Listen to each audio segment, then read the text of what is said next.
Baik, marilah kita masuk dalam ibadah kita pada pagi hari ini. Saya ucapkan selamat datang, selamat beribadah. Kiranya sukacita, berkat dari Tuhan benar-benar kita peroleh dalam ibadah ini. Jemaat yang dikasihi Tuhan, dalam situasi sekarang ini, kita patut bersyukur kepada Tuhan karena kita masih diberi kesempatan beribadah kepadanya melalui sarana Zoom.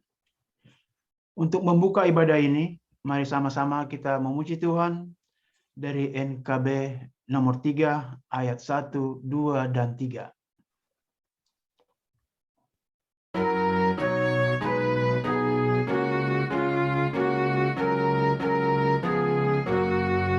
Terpujilah Allah, hikmat-Nya besar, begitu kasih-Nya untuk dunia cemar, sehingga diberilah Putra-Nya kudus, mengangkat manusia serta menebus. Pujilah, pujilah, buatlah dunia bergemar, bergemar, mendengar suaranya. Dapatkanlah Allah demi Putranya, beri puji padanya sebab hikmat-Nya.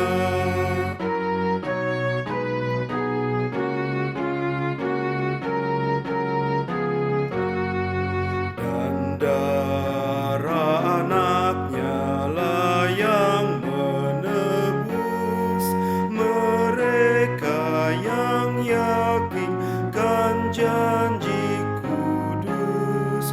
Dosanya betapapun juga keji, dihapus olehnya, dibasuh bersih. Pujilah, pujilah, buatlah dunia bergemar, bergemar, mendengar suaranya. Dapatkanlah Allah demi Putranya, beri puji padanya sebab hikmat-Nya.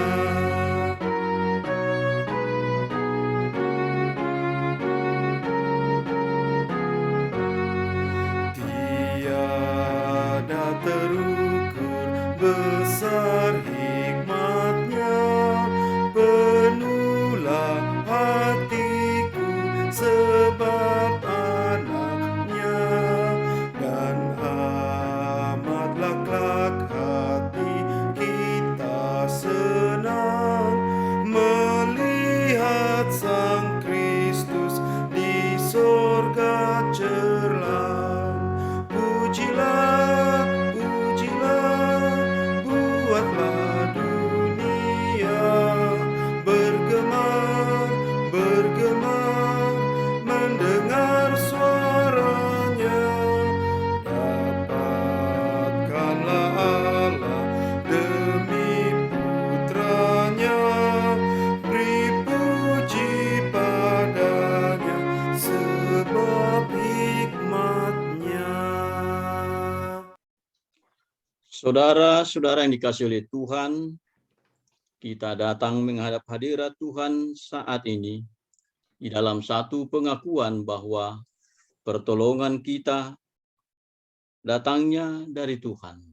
Dia yang menjadikan langit dan bumi dan yang memelihara kasih setia-Nya secara turun-temurun dan tiada pernah meninggalkan perbuatan tangan-Nya.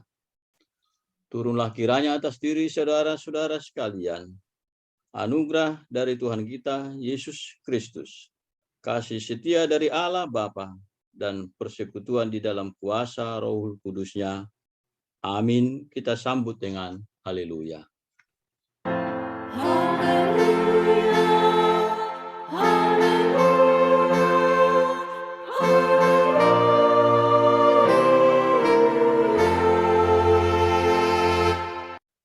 Marilah kita berdoa menaikkan syukur kita kepada Tuhan. Ya Allah Bapa kami yang di surga, segala puji, syukur, hormat, dan kemuliaan kami naikkan ke hadapan hadirat Tuhan yang kudus. Kami bersyukur ya Tuhan atas kasih setia dan penyertaan-Mu yang tetap menuntun kehidupan kami, melewati waktu demi waktu, dalam setiap aktivitas, pekerjaan, dan interaksi yang Kau hadirkan bagi kami. Kami bersyukur atas keluarga, sanak saudara, kerabat, yang Tuhan hadirkan juga di tengah-tengah kami. Kami bersyukur secara khusus kepada-Mu Tuhan, Engkau telah menuntun kami 1 bulan penuh dalam tahun yang baru ini. Dan kami datang untuk memohon kembali tuntunan dan penyertaan-Mu bagi kami, menjalani hari-hari yang masih Kau percayakan bagi kami, agar kami boleh tetap melihat kuasa dan penyertaan-Mu, tetap ada bersama kami, menuntun kami untuk langkah dan kehidupan selanjutnya. Kami bersyukur Tuhan atas persekutuan pagi ini. Engkau sendirilah yang menggerakkan kerinduan setiap hati anak-anak-Mu untuk datang bersekutu. Kami sadar betul bahwa kami masih berada dalam berbagai keterbatasan dan berbagai ketidakpastian, tetapi kami ingin tetap berjalan di dalam Tuhan, Tuhan yang memberi kepastian kepada kami. Terima kasih ya Tuhan untuk segala hal yang Kau nyatakan dalam hidup kami. Kami tidak dapat membalas segala kebaikan-Mu, tetapi jadikanlah kiranya hidup kami sungguh menjadi hidup yang selalu bersyukur kepada-Mu dalam segala hal, dalam segala keadaan, dan kiranya doa syukur kami ini Engkau layakkan bagi-Mu ya Tuhan. Dalam Kristus Yesus kami berdoa kepada-Mu. Amin. Amin. Mari jemaat Tuhan kita nyatakan syukur kita kepada Tuhan melalui nyanyian dari NKB nomor 7 ayat 1 dan 3.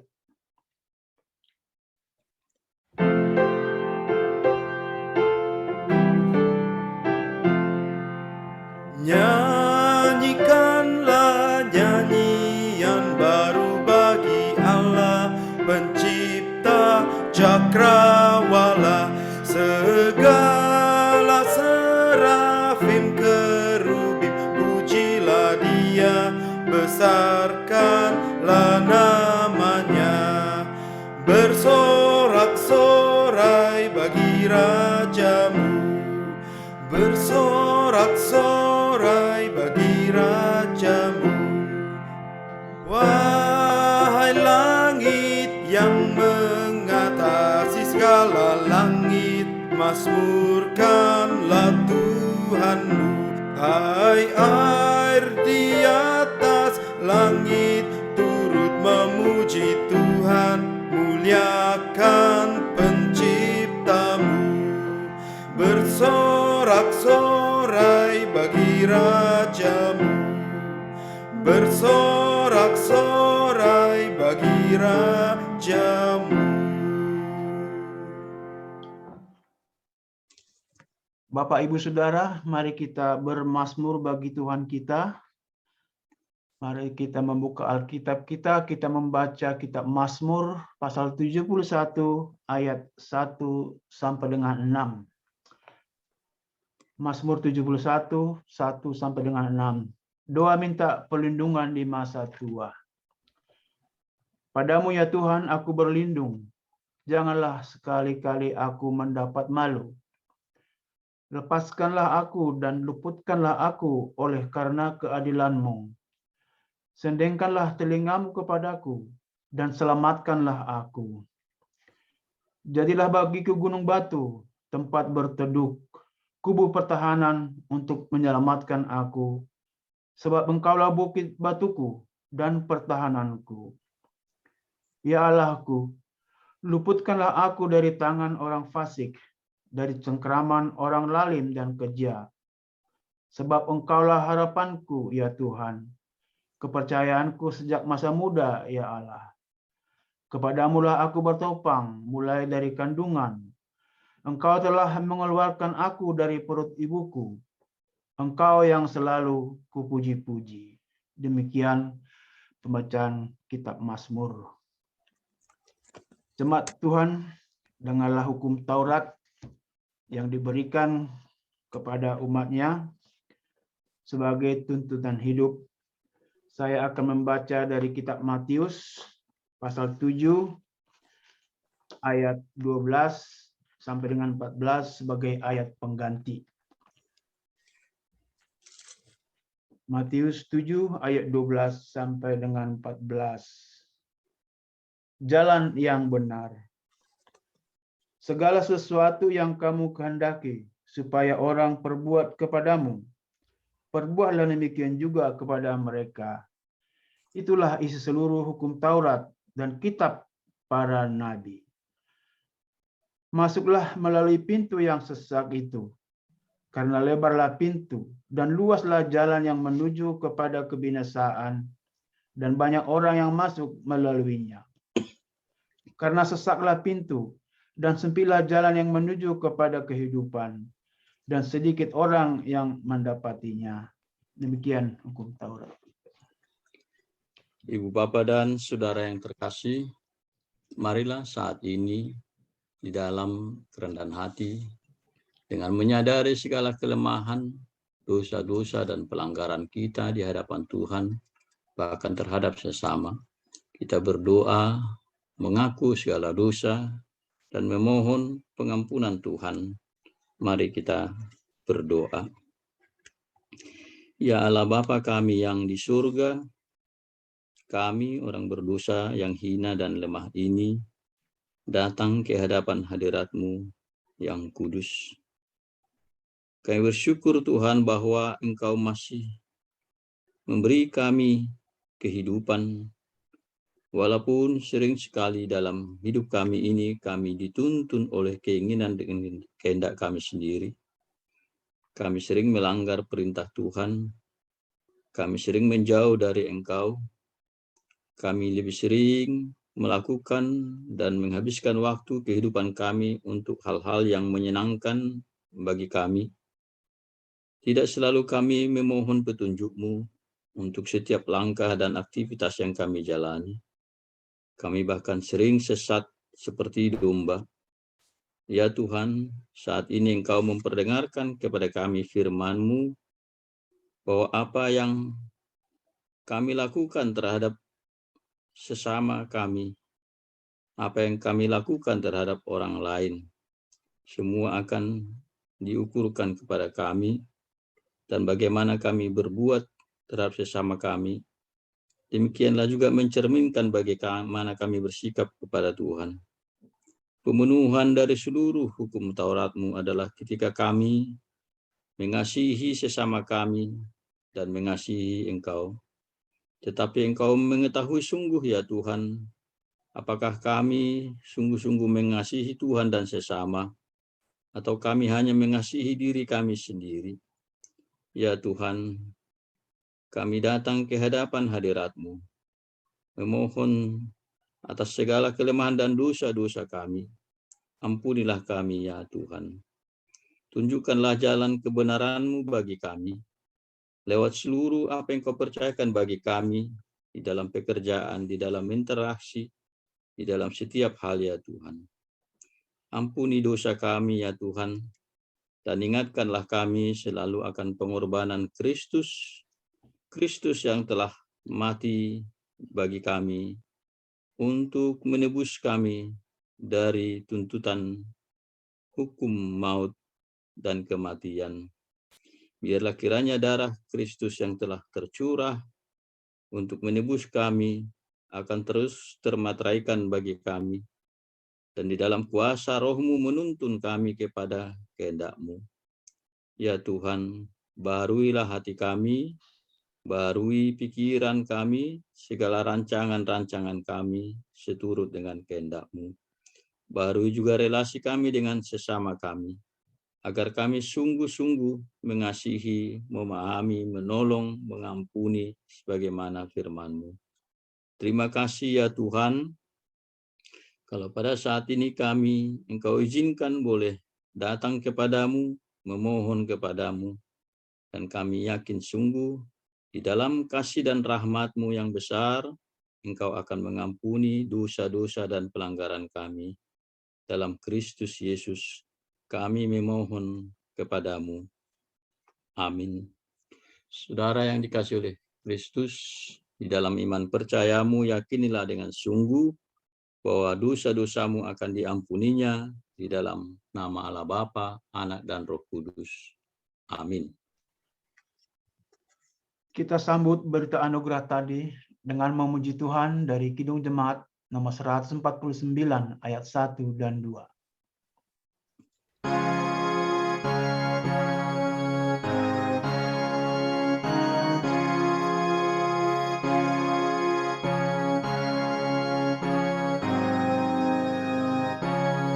Sang Maha Tabib telah dekat, yaitu Tuhan Yesus.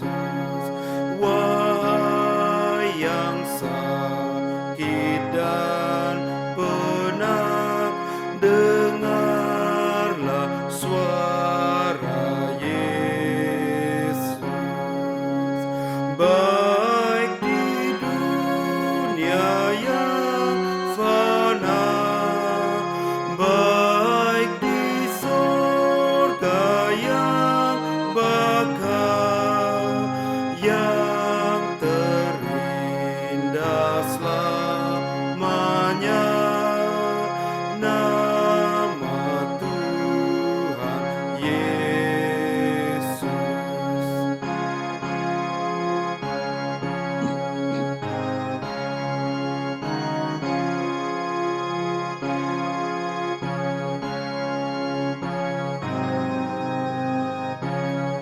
Diampuninya dosamu, dengarlah suara Yesus menuju sorga jalanmu bersama Tuhan Yesus.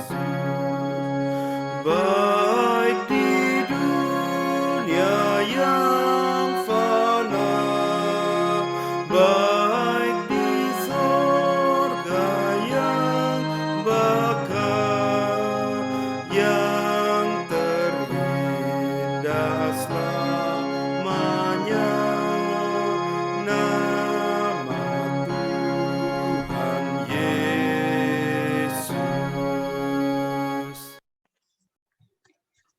Ibu, Bapak, dan saudara yang dikasihi oleh Tuhan, dengarkanlah firman-Nya yang menjadi perintah hidup baru bagi kita, sebagaimana tertulis di dalam kitab 1 Yohanes pasal 5 ayat 11 hingga ayat yang ke-12.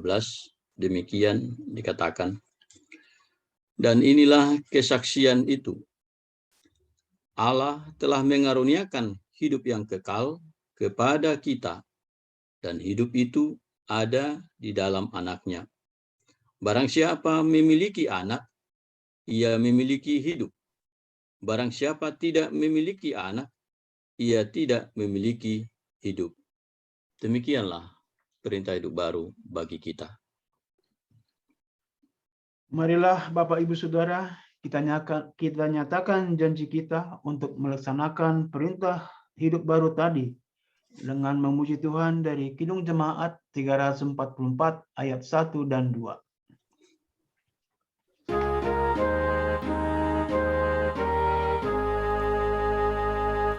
Ingat akan nama Yesus, kau yang susah dan sedih.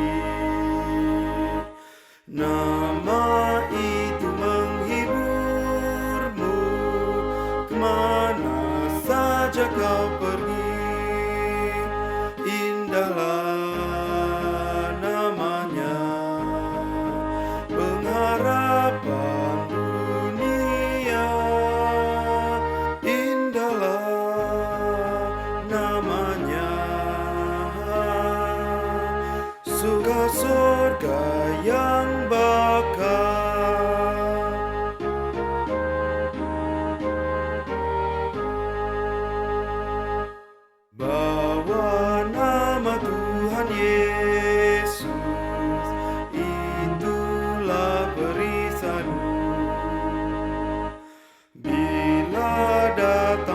cobaan itu yang menolongmu.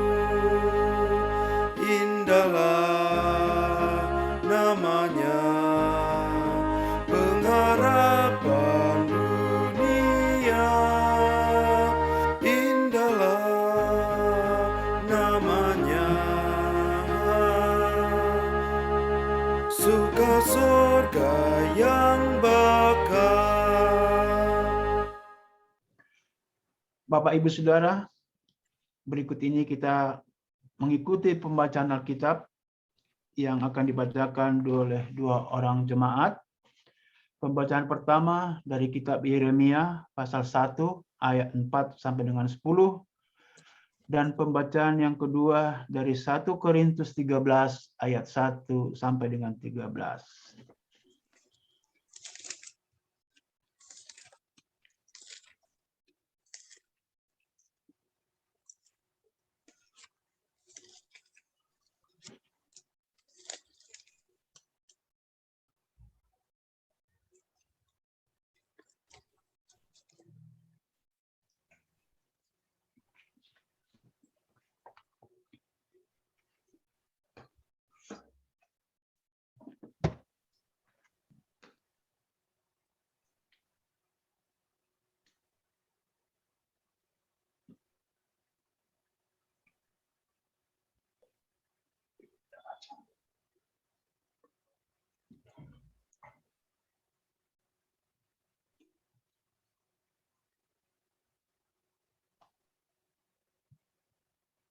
Coba dicek untuk pembaca pertama.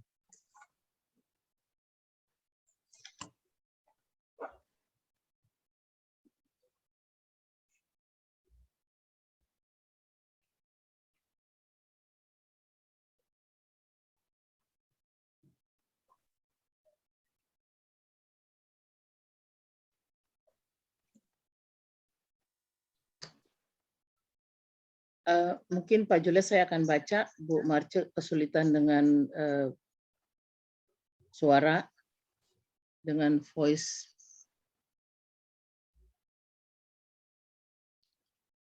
Yeremia 1 ayat 4 sampai dengan 10. Firman Tuhan datang kepadaku bunyinya. Sebelum aku membentuk engkau dalam rahim ibumu, aku telah mengenal engkau. Dan sebelum engkau keluar dari kandungan, aku telah menguduskan engkau. Aku telah menetapkan engkau menjadi nabi bagi bangsa-bangsa. Maka aku menjawab, ah Tuhan Allah, sesungguhnya aku tidak pandai berbicara, sebab aku ini masih muda. Tetapi Tuhan berfirman kepadaku, janganlah katakan, aku ini masih muda. Tetapi kepada siapapun engkau kuutus, haruslah engkau pergi. Dan apapun yang kuperintahkan kepadamu, haruslah kau sampaikan. Janganlah takut kepada mereka, sebab aku menyertai engkau untuk melepaskan engkau. Demikianlah firman Tuhan. Lalu Tuhan mengulurkan tangannya dan menjamah mulutku. Tuhan berfirman kepadaku, sesungguhnya aku menaruh perkataan-perkataanku ke dalam mulutmu. Ketahuilah, pada hari ini aku mengangkat engkau atas bangsa-bangsa dan atas kerajaan-kerajaan untuk mencabut dan merobohkan, untuk membinasakan dan meruntuhkan, untuk membangun dan menanam. Demikian firman Tuhan.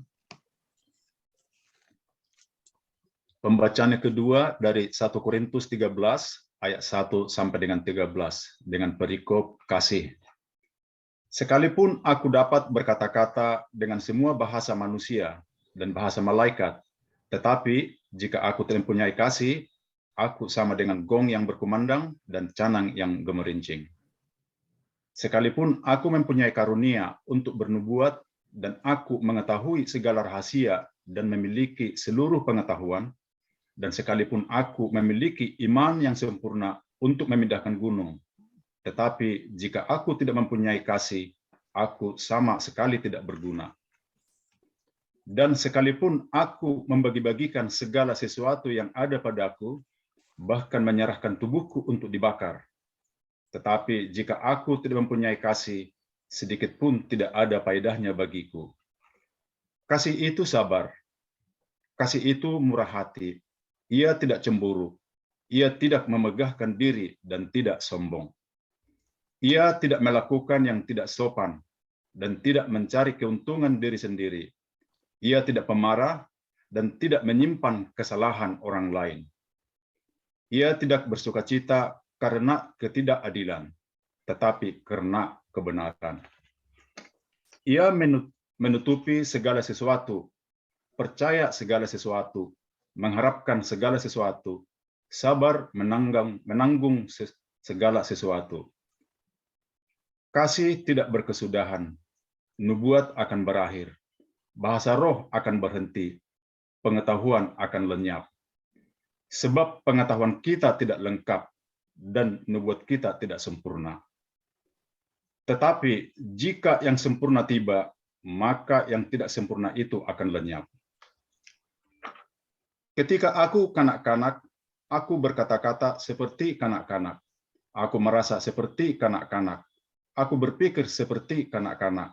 Sekarang, sesudah aku menjadi dewasa, aku meninggalkan sifat kanak-kanak itu.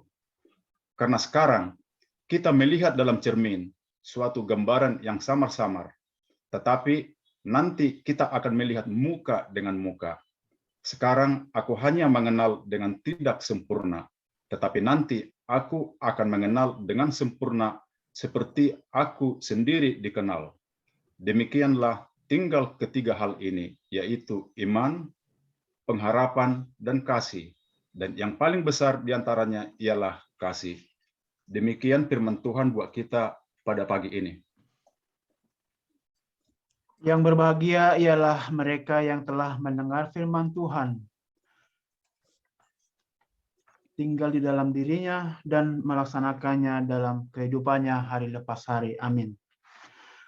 Marilah jemaat Tuhan kita ikrarkan pengakuan iman Kristiani kita bersama semua orang percaya di segala tempat di muka bumi ini. Dengan mengucapkan pengakuan iman rasuli, masing-masing kita mengaku dengan berkata, Aku percaya kepada Allah, Bapa yang Maha Kuasa, Khalik langit dan bumi, dan kepada Yesus Kristus, Anak yang tunggal Tuhan kita, yang dikandung daripada Roh Kudus, lahir dari anak darah Maria, yang menderita di bawah pemerintahan Pontius Pilatus, disalibkan, mati dan dikuburkan, turun ke dalam kerajaan maut, pada hari yang ketiga, bangkit pula dari antara orang mati, naik ke surga, duduk di sebelah kanan Allah, Bapa yang Maha Kuasa, dan akan datang dari sana untuk menghakimi orang yang hidup dan yang mati. Aku percaya kepada Roh Kudus, gereja yang kudus dan am, persekutuan orang kudus, pengampunan dosa, kebangkitan daging, dan hidup yang kekal. Amin. Bapak, Ibu, Saudara, kita akan menyambut pemberitaan firman Tuhan. Marilah kita memuji Tuhan dari NKB 73 ayat 1 dan 3.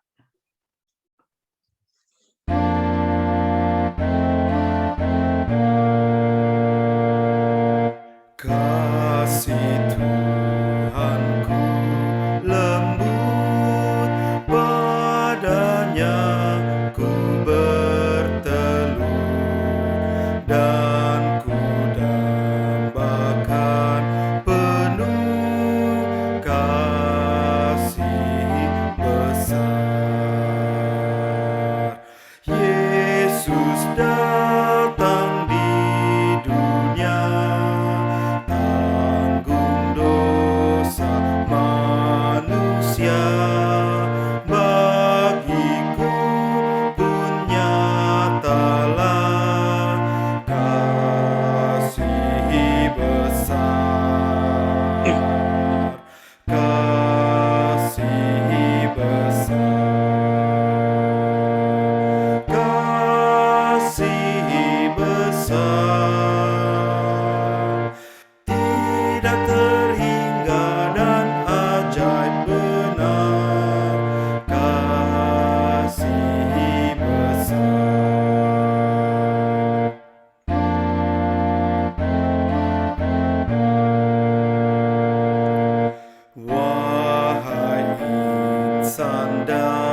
Saudara yang dikasihi oleh Tuhan, marilah kita berdoa untuk mempersiapkan hati kita mendengarkan firman Tuhan. Damai sejahtera Allah yang melampaui segala akal, kiranya memelihara hati dan pikiran kita semua di dalam Kristus Yesus Tuhan kita. Amin. Ibu Bapa dan Saudara yang dikasihi oleh Tuhan, selamat hari Minggu bagi kita sekalian dan selamat pagi. Kita bersyukur kepada Tuhan dan akan terus selalu mengucap syukur kepadanya atas segala kebaikannya yang kita rasakan hingga saat ini, tuntunannya dan pemeliharaannya dalam hidup kita. Kita memasuki minggu terakhir di bulan Januari. Itu artinya bahwa 1 bulan penuh kita telah lalui di dalam perjalanan hidup kita di tahun yang baru ini. Dan di dalam rasa syukur itulah kita datang menghadap hadirat-Nya, seraya memohon agar Ia juga tetap menuntun kita menjalani hari-hari ke depan. Ibu Bapa dan Saudara yang terkasih, pada pagi ini firman Tuhan yang akan menyapa kita adalah apa yang tertulis di dalam Injil Lukas pasal yang keempat ayat 21 hingga ayat yang ke-30. Marilah kita dengarkan firman Tuhan ini di tengah-tengah kita. Lalu Ia memulai mengajar mereka. Katanya, pada hari ini genaplah nas ini sewaktu kamu mendengarnya. Dan semua orang itu membenarkan Dia, dan mereka heran akan kata-kata yang indah yang diucapkannya. Lalu kata mereka, bukankah Ia ini anak Yusuf? Maka berkatalah Ia kepada mereka, tentu kamu akan mengatakan pepatah ini kepadaku, hai tabib, sembuhkanlah dirimu sendiri. Perbuatlah di sini juga, di tempat asalmu ini, segala yang kami dengar yang telah terjadi di Kapernaum. Dan katanya lagi, aku berkata kepadamu, sesungguhnya tidak ada nabi yang dihargai di tempat asalnya. Dan aku berkata kepadamu, dan kataku ini benar, pada zaman Elia terdapat banyak perempuan janda di Israel ketika langit tertutup selama 3 tahun dan 6 bulan, dan ketika bahaya kelaparan yang hebat menimpa seluruh negeri. Tetapi Elia diutus bukan kepada salah seorang dari mereka, melainkan kepada seorang perempuan janda di Sarfat di tanah Sidon. Dan pada zaman Nabi Elisa, banyak orang kusta di Israel, dan tidak ada seorang pun dari mereka yang ditahirkan, selain daripada Naaman orang Syria itu. Mendengar itu, sangat marahlah semua orang yang di rumah ibadat itu. Mereka bangun, lalu menghalau Yesus keluar kota dan membawa Dia ke tebing gunung, tempat kota itu terletak, untuk melemparkan Dia dari tebing itu. Tetapi Ia berjalan lewat dari tengah-tengah mereka, lalu pergi. Demikianlah Ibu Bapa dan Saudara, pembacaan firman Tuhan yang boleh kita dengar, kita baca saat ini. Berbahagialah kita semua yang mendengar, membaca firman Tuhan, dan tentu terlebih kita yang hidup di dalam kebenaran firman Tuhan. Ibu Bapa dan Saudara-saudara, teks hari ini yang kita dengarkan sebenarnya merupakan rangkaian dari firman Tuhan yang telah kita dengarkan juga pada minggu yang lalu. Masih berkisar dari pengajaran Yesus di sinagog di Nazaret, dan ia memberitakan tahun rahmat Tuhan. Dan kemudian setelah membaca dari kitab Yesaya, ia mengatakan sebagaimana tadi pada ayat 21, sebagai kesimpulan dari apa yang diajarkannya, dia katakan, pada hari ini genaplah nas ini sewaktu kamu mendengarnya. Dan itu berarti Yesus menyatakan bahwa apa yang dinubuatkan dari sejak purbakala, khususnya apa yang dinubuatkan oleh Nabi Yesaya, telah dipenuhi di dalam dirinya. Nah, Ibu Bapak dan Saudara-saudara, kita ingin bicara tentang satu hal yang dimiliki oleh manusia, yakni apa yang disebut dengan pride. Apa itu pride? Pride itu sebenarnya adalah salah satu sifat hakiki yang dimiliki oleh manusia. Dan pride itu dibutuhkan. Tidak ada yang salah dengan pride. Mungkin terjemahan pride di dalam bahasa Indonesia bisa kita sebut kebanggaan, tetapi bisa juga sebagai kemegahan. Artinya seseorang yang bermegah, bangga dengan sesuatu. Nah, filsuf terkenal Aristoteles bahkan menyebut bahwa pride itu bukan saja sebagai sebuah nilai atau value, tetapi juga dia katakan bahwa pride itu adalah crown of the virtues. Jadi merupakan mahkota dari semua kebajikan. Itu menurut Aristoteles. Menurut Aristoteles, bahwa orang patut memiliki kebanggaan atau sesuatu yang harus dibanggakan. Dan orang yang memiliki kebanggaan akan merasa memiliki sesuatu hal yang berharga yang mendorongnya meraih kebanggaan dan target tertentu dalam hidupnya. Itu sebabnya misalnya kita pun kalau mengapresiasi seseorang, selalu kita pakai istilah pride atau kadang juga memakai istilah proud. I am proud of you. Saya bangga dengan Anda.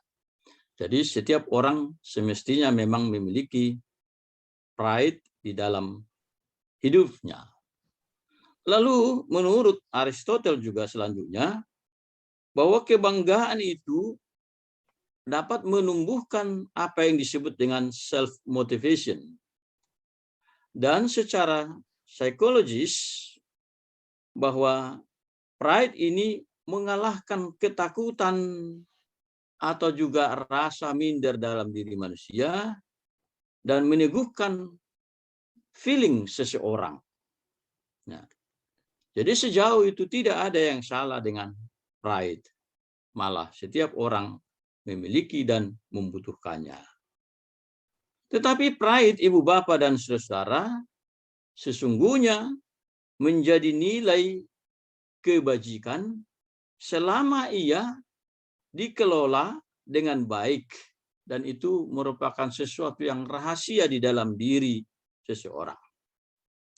Jika kebanggaan yang kita miliki atau katakanlah pujian yang kita terima dari orang lain menjadikan diri kita menjadi lebih superior dari orang lain, bahkan juga mungkin mengabaikan orang lain karena menganggap diri kita lebih berharga, lebih hebat, maka pride itu bisa menjadi sesuatu yang salah di dalam diri kita. Dan bahkan Paus Gregory yang agung pernah mengatakan bahwa ada bahaya yang terkandung dalam pride itu, yakni bahwa pride bisa menjadi alat dosa. Dan Paus Gregori yang Agung pernah mengingatkan akan bahaya dosa kebanggaan. Saya kira ini suatu kebanggaan yang berlebihan di dalam diri manusia yang bisa menjebaknya kepada dosa.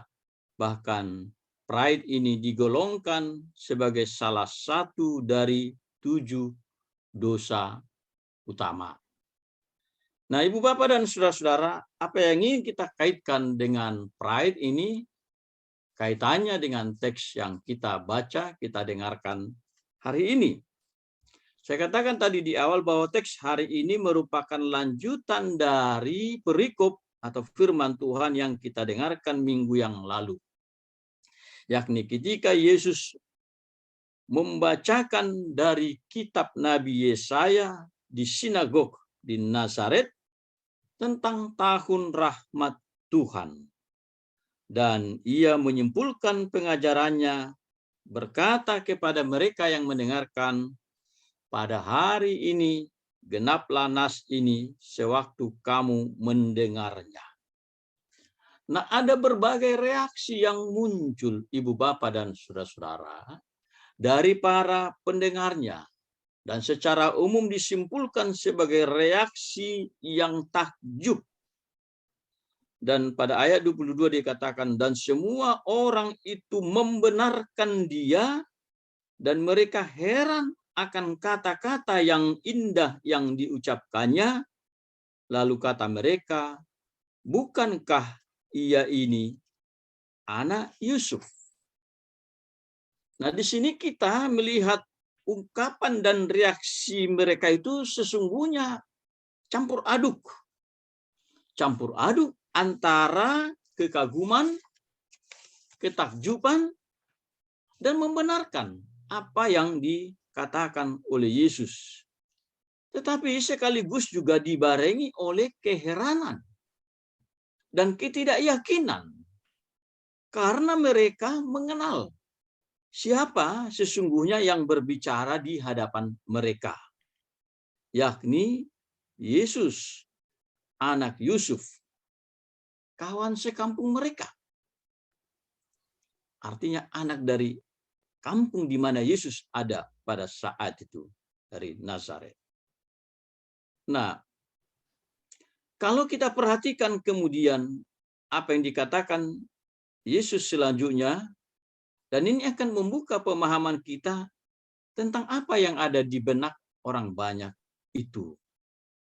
Pada ayat 24 dikatakan, aku berkata kepadamu, sesungguhnya tidak ada nabi yang dihargai di tempat asalnya. Perkataan ini tentu kita kaitkan dengan satu sikap yang underestimate dari mereka, terheran, tidak yakin karena mereka tahu, oh bukankah dia ini adalah anak Yusuf.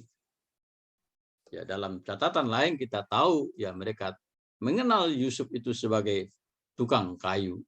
Dan Yesus hadir di sana, mengajar di sinagog.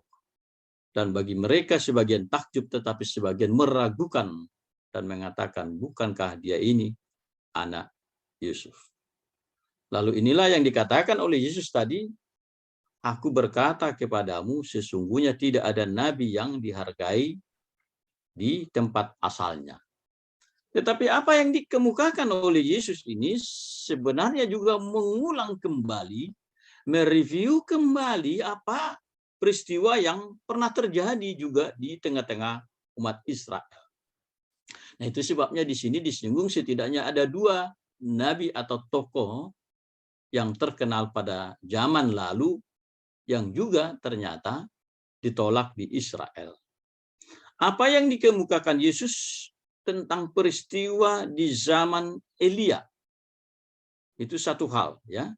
Tentang bahaya kelaparan yang terjadi di Israel.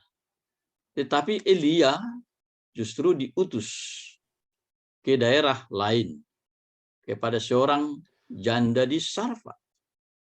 Lalu juga disinggung tentang Elisa. Ketika terjadi bahaya penyakit kusta di zaman Elisa, tetapi Elisa juga diutus keluar Israel. Mengapa kedua nabi ini diutus keluar Israel?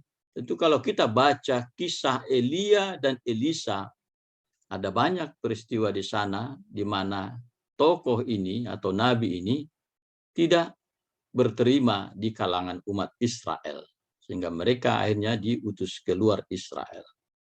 Nah, apa yang dikemukakan oleh Yesus ini, bagaimanapun membukakan tabir bagaimana sesungguhnya perlakuan dari orang-orang Israel terhadap nabi yang diutus ke tengah-tengah mereka. Yesus kini membongkar sifat kebanggaan dan kesombongan diri yang dimiliki oleh umat Israel, dan hal ini menimbulkan ketidaksenangan, menimbulkan kebencian atas diri Yesus. Sehingga klimaksnya di dalam perikop hari ini dikatakan mereka marah, bangkit mengusir Yesus, dan bahkan ingin menjatuhkan Yesus dari tebing yang tinggi. Nah, Ibu Bapak dan saudara-saudara, ketika Yesus membongkar tabiat dan kelemahan orang-orang Israel di sinagog Nazaret, disebutkan di sini reaksi mereka itu sungguh keras. Pada ayat 28-29, kalau saya bacakan lagi, mendengar itu sangat marahlah mereka, semua orang yang di rumah ibadat itu. Mereka bangun lalu menghalau Yesus keluar kota dan membawa dia ke tebing gunung tempat kota itu terletak untuk melemparkan dia dari tebing itu.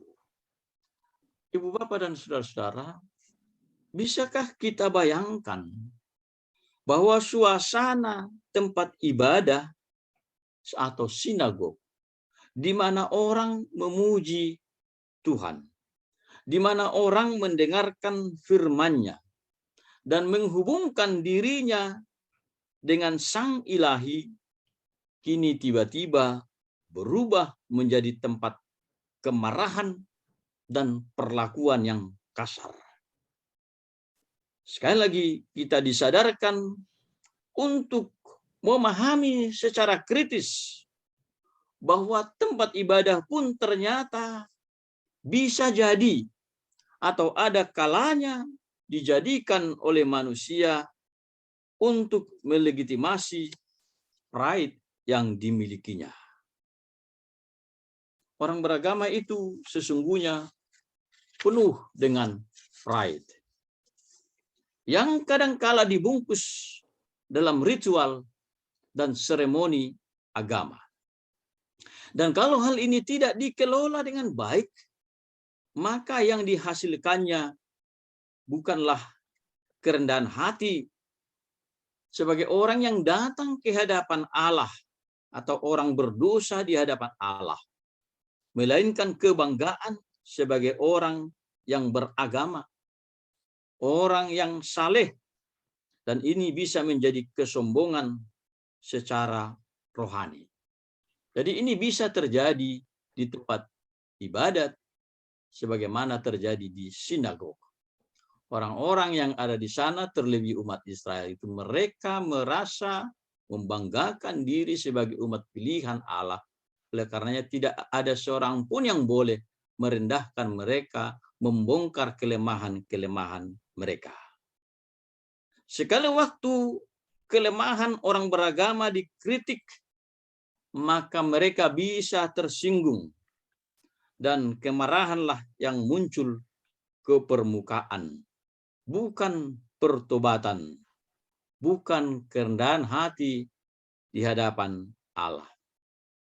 Kalau kita kaitkan Ibu Bapak dan Saudara, tapi ini dalam konteks yang berbeda, pernah dikemukakan oleh Yesus satu parabel di mana dua orang datang ke bait suci untuk berdoa, yang seorang orang Farisi yang begitu membanggakan kebaikannya, melakukan seluruh tuntutan-tuntutan hukum Taurat, tetapi pada saat yang sama dia merendahkan seorang pemungut cukai dan dia katakan, tetapi aku bukan pezina, bukan perampok, bukan pencuri, bukan seperti pemungut cukai ini. Dan pemungut cukai itu di dalam rasa bersalah di hadapan Allah, dia menepuk dadanya dan mengatakan, kasihanilah aku orang berdosa ini. Jadi dua hal ini bisa muncul di tengah-tengah kehidupan orang beragama. Atau katakanlah dalam contoh yang lain, Ibu Bapak dan Saudara, kalau ada orang yang kaya datang beribadah, maka itu bisa akan menjadi tidak nyaman kalau Anda misalnya menyinggung dari mana sumber kekayaannya. Ya. Jadi tidak mudah kadang-kadang bagaimana menata kehidupan keagamaan. Orang-orang yang melayani Tuhan itu haruslah selalu disertai dengan kerendahan hati.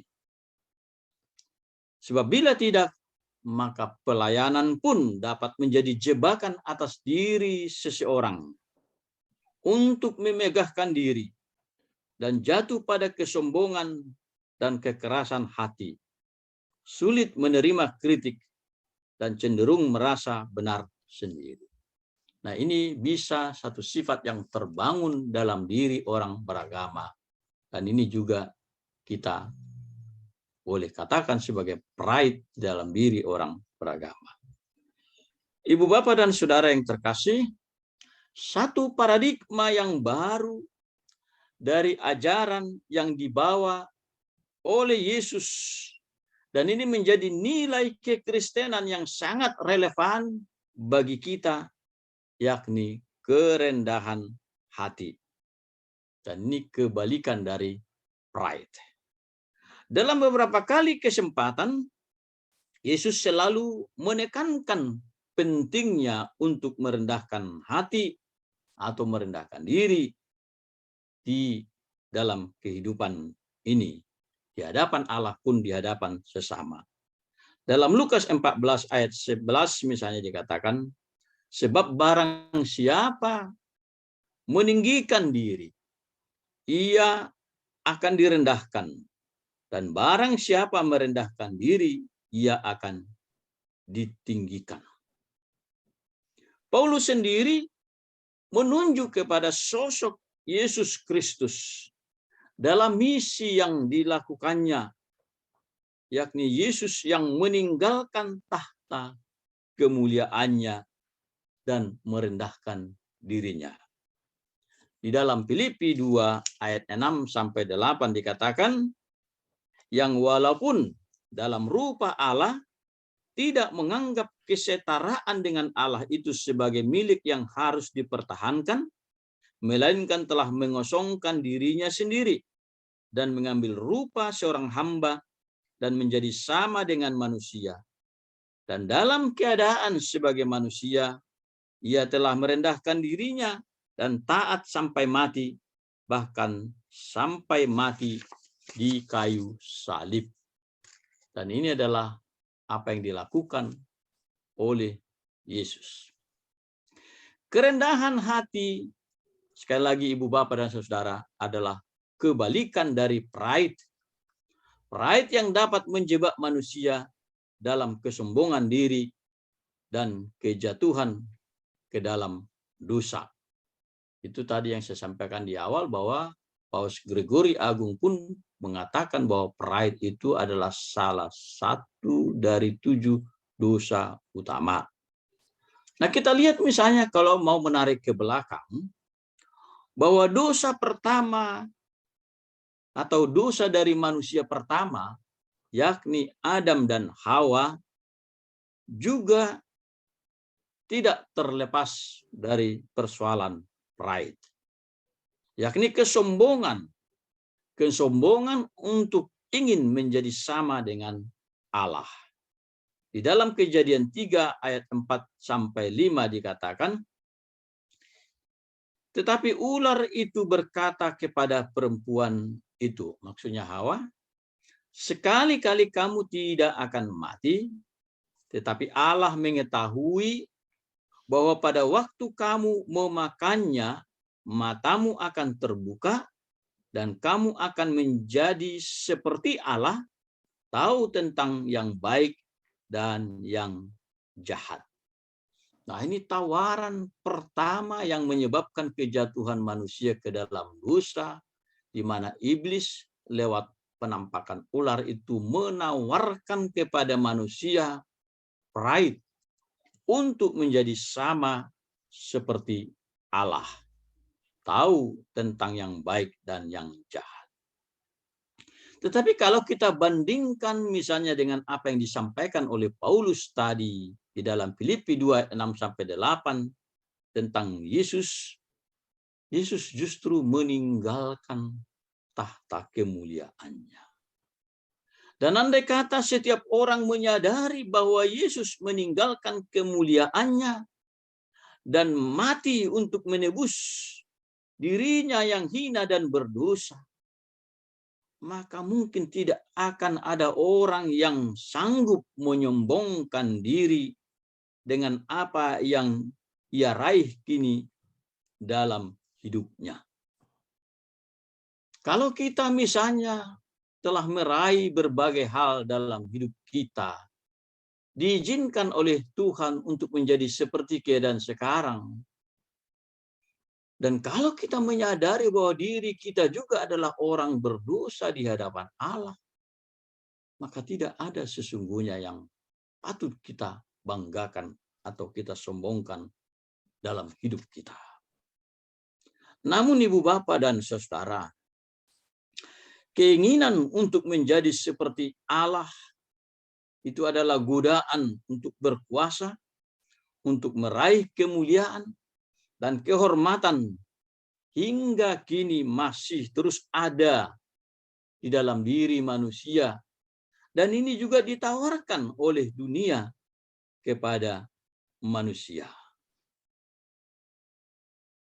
Kita masih mengingat bagaimana ketika Yesus dicobai di padang gurun, Ia yang adalah anak Allah, bahkan oleh iblis menawarkan kepadanya kekayaan dan kemegahan dunia ini. Jadi ada banyak sekali tawaran-tawaran dari dunia kepada kita untuk membuat kita jatuh. Dan bahkan manusia sering sekali tergoda juga untuk mengetahui rahasia Allah. Dan kadang tergoda untuk menempati tempat yang selayaknya untuk Allah. Sekali lagi hati-hati juga di dalam kehidupan keagamaan kita. Sering sekali godaan ini muncul untuk meninggikan diri. Bahkan orang-orang tertentu yang merasa mampu menyingkapkan tabir dari rahasia Allah. Seolah-olah dia mengetahui sungguh tentang rahasia ilahi. Dan itu bisa menjadi kesombongan pada dirinya sendiri. Ibu, Bapak, dan saudara-saudara yang dikasihi oleh Tuhan, tidak selalu mudah bagi manusia untuk memahami maksud pengajaran Tuhan. Ketika Tuhan Yesus membuka rahasia, mengkritisi seperti apa sikap umat Israel yang menolak kehadiran Nabi di tengah-tengah mereka, kita lihatlah misalnya bahwa reaksi mereka sungguh sangat marah dan mengusir Yesus. Hal itu membuktikan Ibu, Bapak, dan saudara bahwa betapa tidak mudahnya menyatakan kebenaran, khususnya bagi mereka yang tertutup hatinya. Tapi kalau kita kembali kepada teks ini, apakah mereka dapat mencelakakan Yesus ketika itu, walaupun mereka sudah membawa ke dasar tebing yang curam itu? Mereka tidak dapat mencelakakan Yesus. Dalam ayat terakhir dikatakan, tetapi ia berjalan lewat dari tengah-tengah mereka lalu pergi. Ayat 30.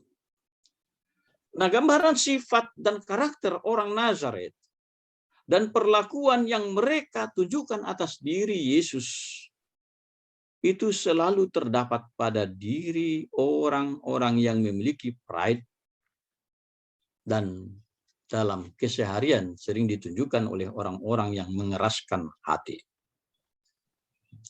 Orang-orang yang mengeraskan hati ini ada kalanya digambarkan seperti sifat Fir'aun. yang oleh kekerasan hatinya justru mencelakakan bangsanya sendiri, termasuk keluarganya. Kalau kita mengingat bagaimana anak-anak sulung di Mesir mati, termasuk anak Fir'aun sendiri. Dan Paulus, ibu bapak dan saudara, dalam konteks yang berbeda, mengingatkan kepada orang percaya atau orang Kristen di Roma bahwa kekerasan hati dan kesombongan atau pride itu adalah tanda tidak adanya pertobatan. Dan hal itu dapat mendatangkan murka Allah bagi setiap orang. Di dalam Roma 2 ayat 5 dikatakan, tetapi oleh kekerasan hatimu yang tidak mau bertobat, engkau menimbun murka atas dirimu sendiri pada hari waktu mana murka dan hukuman Allah yang adil akan dinyatakan. Ibu bapak dan saudara yang dikasihi oleh Tuhan, kita hidup di dalam zaman yang tidak mudah kita jalani saat ini, oleh berbagai pergumulan, oleh berbagai kesulitan. Tentulah setiap individu, setiap keluarga ingin terbebas dari himpitan dan pergumulan yang menekan, baik himpitan secara fisik dengan sakit penyakit, kelemahan fisik, tetapi juga himpitan pergumulan yang menekan kita secara mentali, secara psikologis. Terlepas dari sebesar apakah tingkat kebahagiaan yang kita miliki saat ini dengan berbagai keberhasilan atau peluang-peluang yang kita miliki, atau sebaliknya, seberat apakah tingkat stres yang kita alami saat ini, tekanan-tekanan yang kita alami, kita sesungguhnya membutuhkan keseimbangan menata pikiran dan jiwa kita di dalam melakukan tugas-tugas dan tanggung jawab kita masing-masing. Sebab baik di dalam sukacita, kegembiraan, keberuntungan, maupun di dalam tekanan, himpitan, dan pergumulan-pergumulan, kita semua memiliki tugas dan tanggung jawab masing-masing yang harus kita penuhi di dalam kehidupan kita. Kita membutuhkan keseimbangan, menata pikiran, jiwa, dan hati kita, sehingga kita dapat melakukan tugas kita masing-masing. Di dalam 1 Timotius 6 ayat 7-8, Paulus mengatakan demikian. Sebab kita tidak membawa sesuatu apa ke dalam dunia, dan kita pun tidak dapat membawa apa-apa keluar. Asal ada makanan dan pakaian, cukuplah. Nah, ini juga bagian dari keseimbangan. Yang ingin Paulus tekankan ialah pentingnya keseimbangan hidup dan contentment. Apakah itu menyangkut kebutuhan finansial, kebutuhan sehari-hari, atau juga terkait dengan kesenangan dan kepuasan diri manusia. Keseimbangan itu perlu ibu bapak dan saudara, sebab bila tidak, maka materi dan kesenangan dapat menjerumuskan hidup kita dan menjadi ilah banyak orang pada zaman ini. Paulus mengingatkan selanjutnya, sebagai lanjutan dari ayat yang dia sebutkan tadi dalam 1 Timotius 6 ayat 9.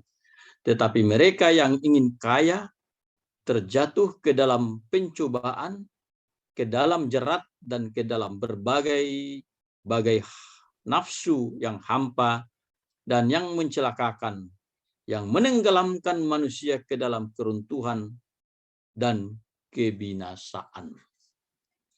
Ibu bapak dan saudara yang terkasih,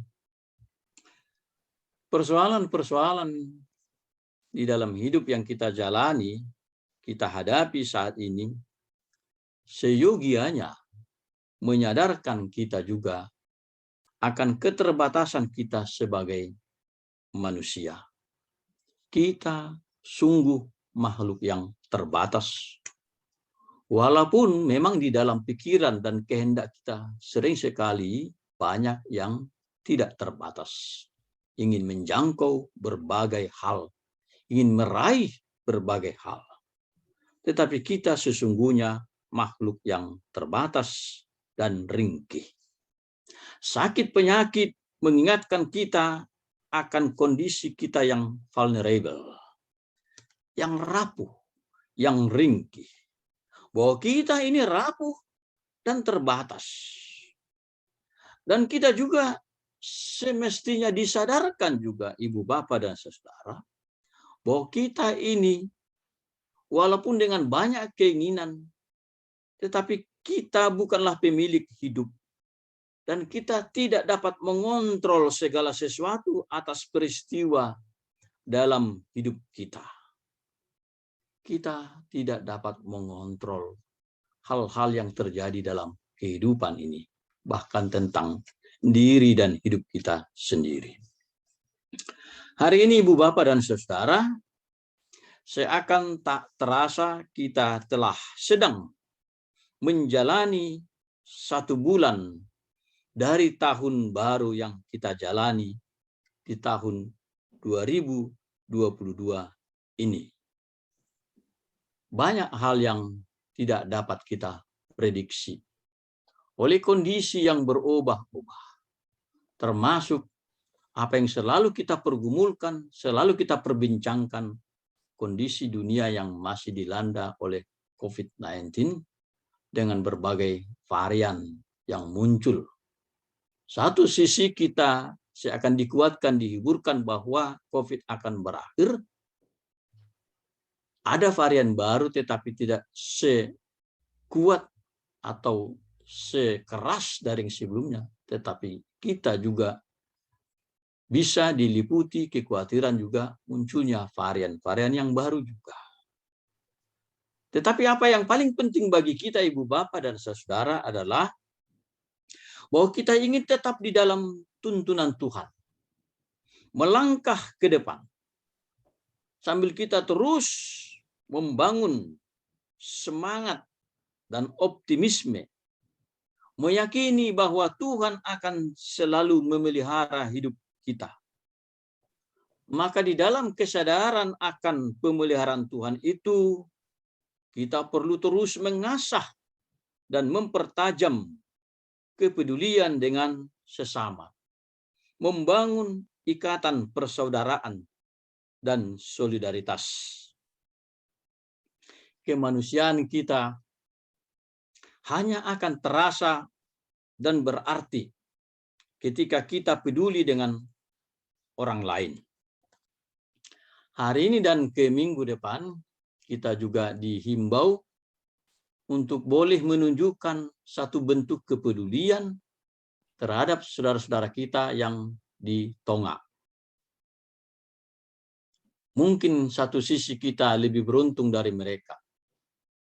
Semua orang di dunia sekarang menjalani masa-masa sulit dengan COVID-19.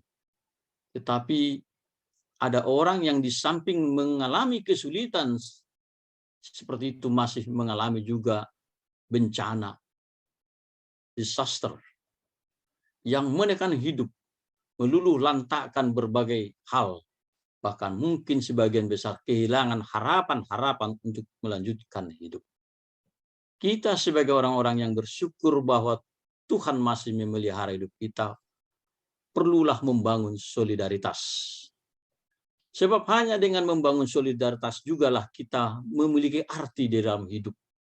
Bahwa kita memiliki tujuan yang tidak hanya bagi diri kita sendiri.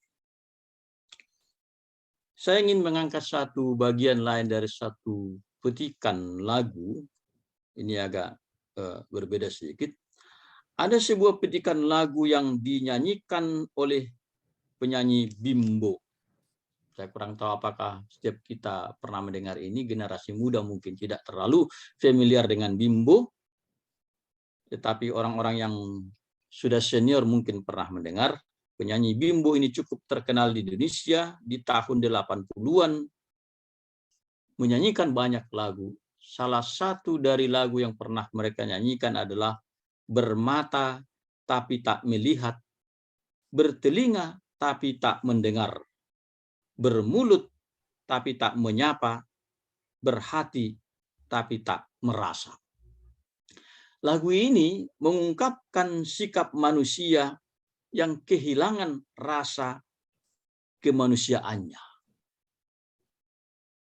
Tetapi ternyata petikan lagu tersebut persis seperti apa yang ada dituliskan dalam Mazmur 115 ayat 4-7.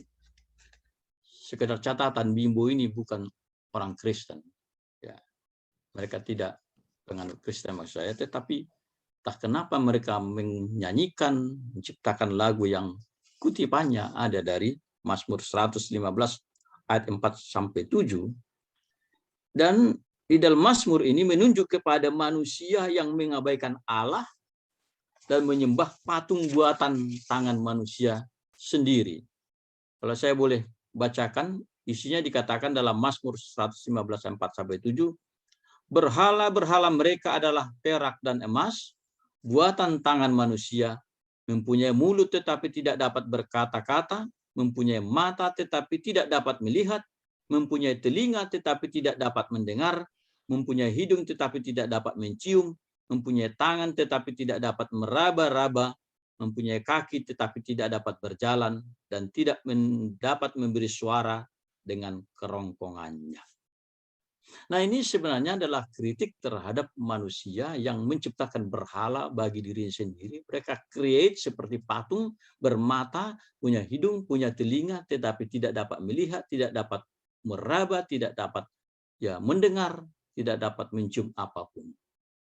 Dan ini ingin menunjukkan juga bagaimana kadang-kadang manusia itu bisa menjadi seperti patung yang tanpa rasa, tanpa nilai, tanpa kepedulian di dalam dirinya. Walaupun dari sejak awal manusia itu justru menjadi mahkota ciptaan yang diberikan pikiran, akal budi yang lebih dari ciptaan lainnya. Tetapi manusia di dalam kebanggaan dirinya bisa terjebak untuk tidak dapat merasa, tidak dapat melihat, tidak dapat mendengar. Dan kita hari ini diingatkan oleh firman Tuhan bahwa kita adalah ciptaan Tuhan yang dipelihara, diciptakan seturut dengan gambar haliknya, dan kita dihadirkan untuk memiliki misi di tengah-tengah dunia ini. Kita percaya sepenuhnya pada kuasa Tuhan. Tuhan yang tidak pernah meninggalkan kita. Dan kita akan terus membangun relasi dengannya, dengan selalu dengar-dengaran akan firman-Nya. Dan kerendahan hati kita untuk sedia dituntun oleh Tuhan akan menuntun kita kepada kehendak-Nya.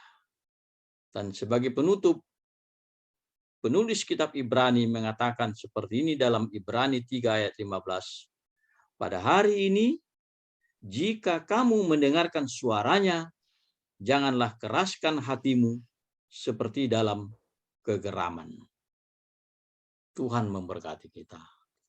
Amin.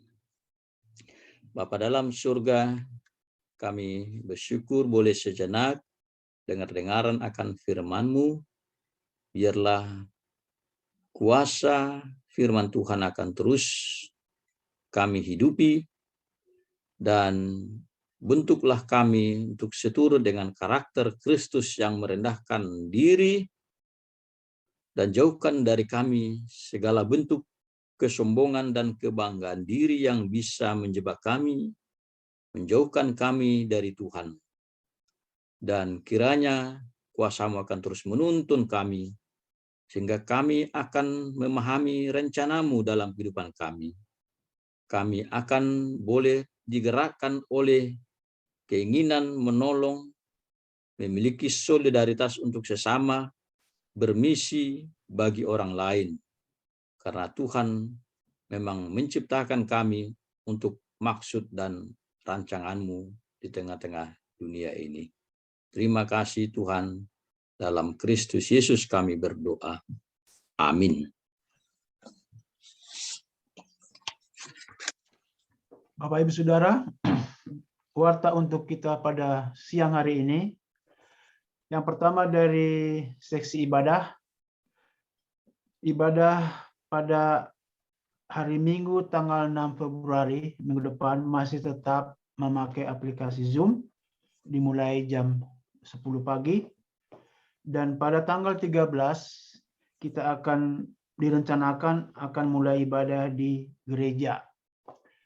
Nah, protokol kesehatan untuk beribadah di gereja masih sama dengan yang lalu-lalu, hanya perlu ditekankan masker diwajibkan dan QR check-in, check-out. Dan juga sekolah minggu juga sudah mulai tanggal 13 dan diadakan kegiatan kuis, dan anak kelas 3 diwajibkan memakai masker.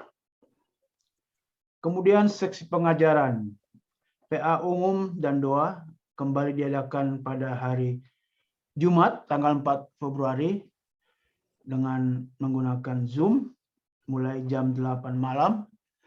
Dan PA wanita pada hari Sabtu tanggal 12 jam 7.30 malam juga menggunakan aplikasi Zoom. Seperti juga tadi disinggung oleh Bapak Pendeta, kita akan memberikan tanda kasih kita kepada saudara-saudara kita di Tonga.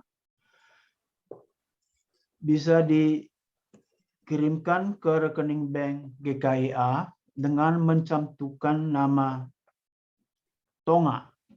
Jadi itu tandanya kita ikut partisipasi dalam kemanusiaan ini, dan ini akan disalurkan melalui Australian Lutheran World Service untuk Tonga krisis. Dan ini akan juga dilakukan pada ibadah hari Minggu tanggal 6 Februari. Yang berulang tahun karena bertambahnya usia adalah Ibu Yuke Santoro pada tanggal 3 Februari 2022. Kita mengucapkan selamat ulang tahun, kiranya Tuhan senantiasa memberkati ibu dan keluarga. Persembahan seperti biasa kita bisa transfer ke akun GKIA dengan mencantumkan yang kita juga sudah hafal dengan nama-nama yang akan kita masukkan dalam persembahan ini. Demikian warta untuk kita pada siang hari ini. Terima kasih.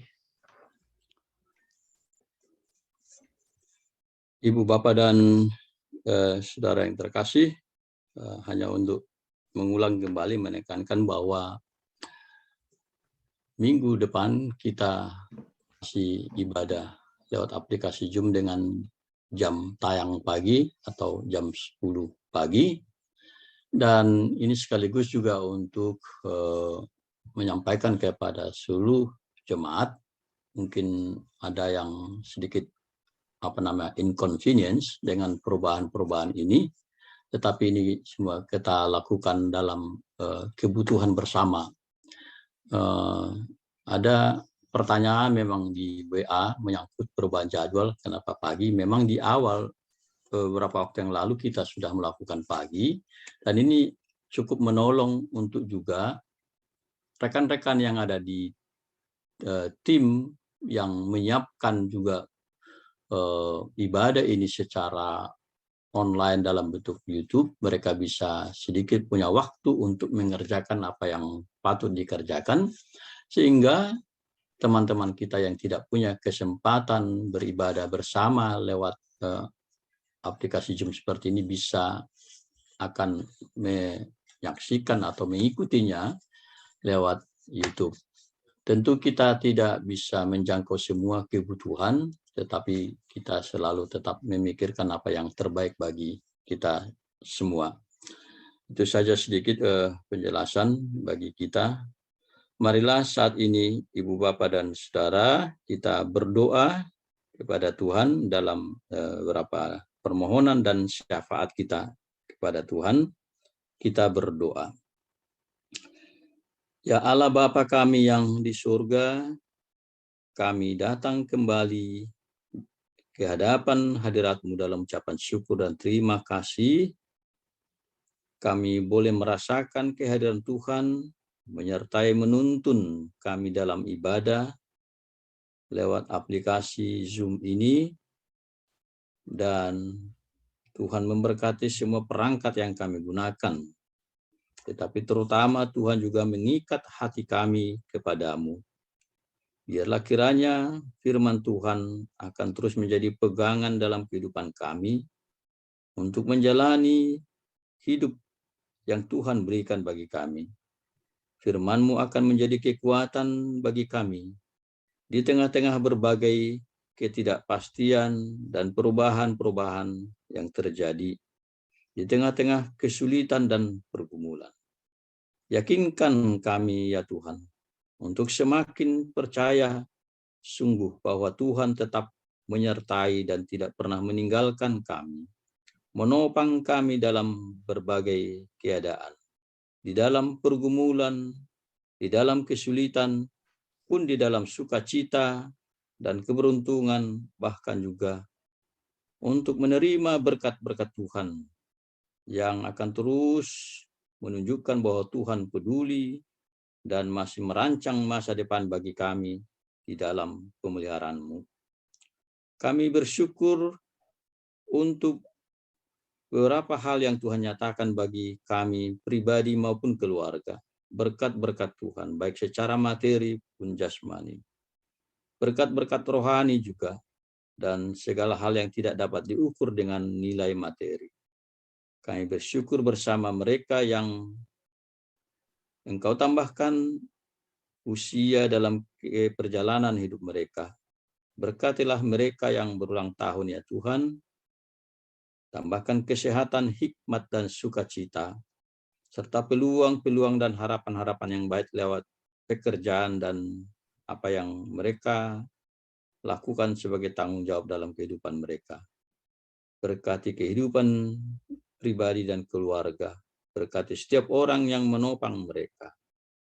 Kami juga berdoa ya Tuhan untuk setiap anak-anak Tuhan yang juga mengalami pergumulan dengan berbagai keadaan, kondisi fisik, kesehatan.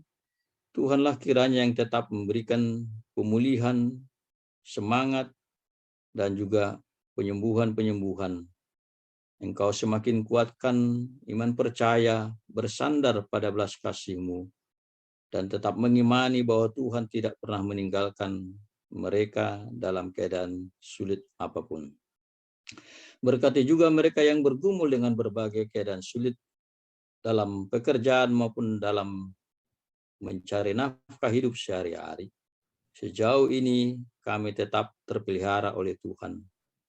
Tetapi yakinkan kami juga untuk boleh menata dengan baik dari setiap pemberian Tuhan, sehingga kami boleh menggunakannya untuk segala hal yang baik. Bahkan kami boleh digerakkan juga untuk menolong orang lain yang mengalami kesusahan, dan secara khusus kami ingin berdoa untuk mereka yang mengalami bencana di Tonga. Biarlah Tuhan yang menggerakkan pemerintah di sana untuk memulihkan keadaan, serta juga menggerakkan setiap anak-anak Tuhan untuk boleh memberi dari apa yang Tuhan berikan, berbagi dalam aksi solidaritas, sehingga kami sekecil apapun yang boleh kami berikan, dan kalau Tuhan menggerakkan hati kami dan memberkatinya, Tuhan akan melipat gandakannya untuk kebaikan mereka. Berkati ya Tuhan setiap anak-anak-Mu juga yang bergumul dengan berbagai keadaan sulit menyangkut relasi, komunikasi, interaksi.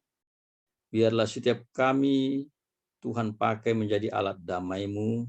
Setiap orang juga memiliki kasih, pengampunan, dan juga rasa maaf untuk boleh memulihkan setiap relasi dan membarui persekutuan kami. Kami berdoa untuk anak-anak Tuhan, khususnya di tengah-tengah persekutuan jemaat-Mu ini, yang untuk kurun waktu yang lama tidak bersekutu dengan kami. Engkaulah kiranya tetap mengikat kami. Kuasa Roh-Mu tetap menuntun kami sebagai anggota persekutuan. Kami doakan anak-anak kami ya Tuhan, anak-anak sekolah minggu, untuk minggu ke depan akan menjalani kembali aktivitas normal, kembali ke sekolah. Biarlah Tuhan yang memberikan semangat yang baru, motivasi yang baru, kesehatan dan sukacita, jauhkan dari sakit penyakit. Demikian juga setiap orang tua yang boleh menopang, menata, dan menuntun mereka.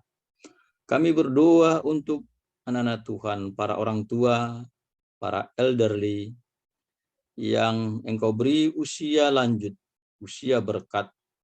Tambahkan semangat dan pengharapan sukacita dalam kehidupan mereka. Mereka tetap Engkau beri pemahaman bahwa sampai saat ini Tuhan tetap menuntun memelihara hidup mereka. Sebagaimana janji-Mu, sampai masa tuamu, aku ini tetap dia yang menuntun Engkau. Biarlah setiap kami, anak-anak, keluarga besar, saling topang menopang untuk mereka yang Engkau beri usia lanjut di tengah-tengah keluarga dan jemaat-Mu. Bapa dalam surga, berkati pemerintah kami di sini dengan segala kebijakan, berikan hikmat. Juga kami berdoa untuk pemerintah Indonesia, masyarakat kami di sana, keluarga besar kami di sana, Engkau tuntun dan berkati juga. Terima kasih Tuhan, kami ingin kembali beraktivitas mengawali untuk di pertengahan Februari kembali ke gereja, beribadah, untuk dapat berkomunikasi kembali secara langsung, berinteraksi secara langsung. Kami mau serahkan seluruh rencana ini dalam tangan pengasihan-Mu. Kalau Tuhan yang bekerja memberkati, maka kami dapat melakukannya dalam perlindungan-Mu. Terima kasih ya Tuhan, kami terbatas memohon. Ada banyak hal yang mungkin terluput dari apa yang akan kami mohonkan kepadamu. Tapi kami yakin sungguh Tuhan mengetahui apa yang terbaik bagi kami. Dengarkanlah doa kami ini ya Tuhan, yang kami alaskan di dalam nama Tuhan Yesus Kristus. Dan dengarkanlah kami juga pada saat kami masih berdoa memohon kepadamu, sebagaimana doa yang Kau ajarkan kepada murid-murid-Mu. Bapa kami yang di surga, dikuduskanlah namamu, datanglah kerajaan-Mu, jadilah kehendak-Mu di bumi seperti di surga. Berilah kami pada hari ini makanan kami yang secukupnya, dan ampunilah kami akan kesalahan kami, seperti kami juga mengampuni orang yang bersalah kepada kami. Dan janganlah membawa kami ke dalam pencobaan, tetapi lepaskanlah kami daripada yang jahat. Karena Engkaulah yang mempunyai kerajaan dan kuasa dan kemuliaan sampai selama-lamanya. Amin.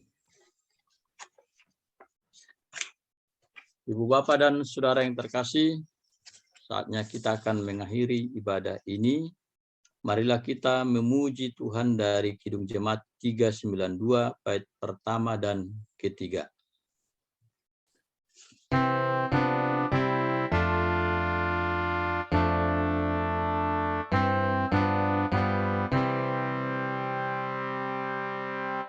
Ku berbahagia, yakin teguh, Yesus abadi kepunyaanku. Aku warisnya, ku ditebus, ciptaan baru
Saudara yang dikasihi oleh Tuhan, sekarang pulanglah di dalam damai sejahtera kembali kepada kehidupanmu dengan tetap mengamalkan cinta kasih dan kebenaran firman Tuhan yang telah engkau dengar, dan terimalah berkat dari Tuhan.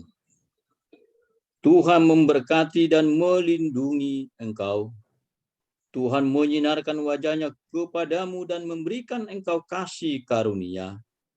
Tuhan menghadapkan wajah-Nya kepadamu dan memberikan engkau damai sejahtera. Amin.